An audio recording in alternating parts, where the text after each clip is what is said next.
Okey, bertemu kembali kita pada tajuk yang seterusnya, iaitu berkaitan dengan baja dan pembajaan. Di mana kamu perlu tahu baja merupakan bahan yang diberikan kepada tanaman, kemudian pembajaan merupakan satu proses di mana macam mana kita nak beri makanan ataupun baja kepada tumbuhan. Jom kita akan ke slide yang seterusnya. Peace. Yo.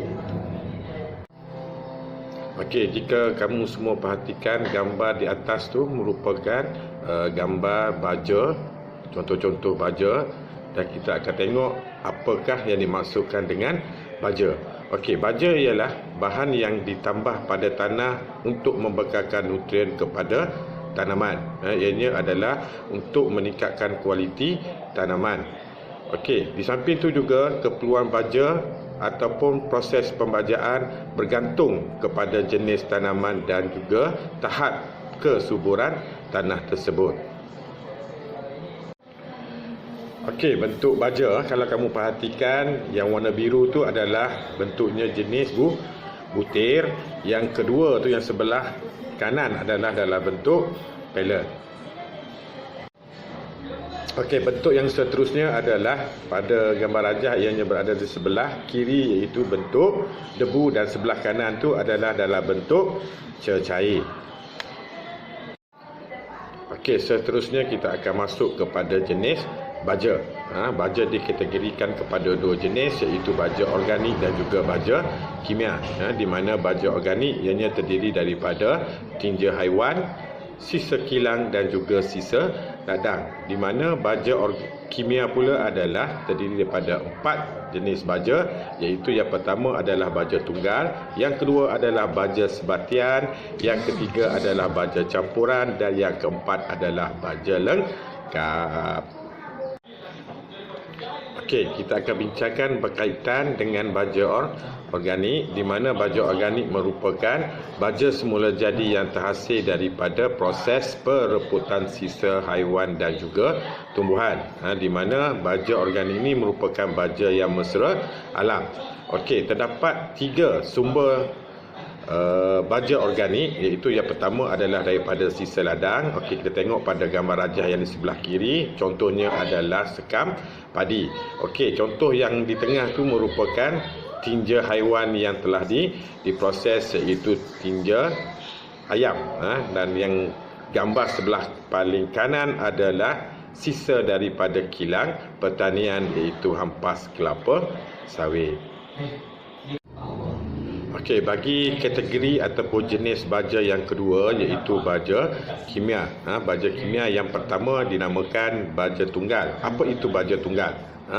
Okey, untuk pengetahuan kamu, baja tunggal merupakan baja yang mengandungi hanya satu unsur sahaja. Itu sebab dia dinamakan tunggal. Tunggal maksudnya satu. Okey, bagi kategori baja kimia yang kedua, iaitu baja sebatian. Apakah baja sebatian? Baja sebatian merupakan baja yang mengandungi 2 ataupun lebih unsur utama yang disebatikan secara kimia. Maksudnya di sini yang dicampur tu tak boleh kita pisahkan lagi dengan cara fizikal. Contohnya A kita campur dengan B, mudah kita sebatikan. Jadi kita tak boleh nak pisahkan dia lagi. Itu maksudnya sebatian. Okey, kita akan masuk ke baja kimia yang ketiga, iaitu baja campuran. Apakah dimaksudkan dengan baja campuran? Okey, baja campuran merupakan baja yang dihasilkan daripada campuran 2 ataupun lebih baja tunggal yang berbeza dari segi saiz, bentuk dan juga ketupatan. Campuran ini dilakukan secara fizikal tanpa melibatkan tindak balas kimia. Apakah dimaksudkan dengan campuran secara fizikal? Okey, contohnya ini bahan A, ini bahan B, ataupun baja A ataupun baja B dicampurkan secara fizikal dan kemudian ianya boleh dipisahkan. Dia berbeza dengan baja sebatian yang tak boleh dipisahkan kerana dilakukan tindak balas kimia. Okey, seterusnya kita akan membincangkan berkenaan dengan baja kimia yang keempat, iaitu baja lengkap. Jadi, apakah dimaksudkan dengan baja lengkap? Baja lengkap merupakan baja yang mengandungi kombinasi antara unsur makronutrien dan juga mikronutrien. Okey, apakah dimaksudkan dengan makro? Makro ni maksudnya utama.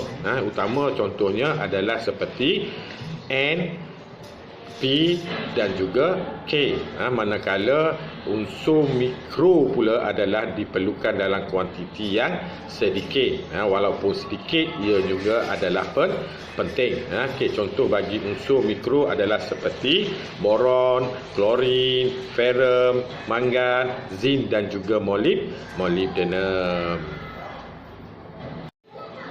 Okey, seperti biasa, kita akan masuk kepada sesi soal jawab.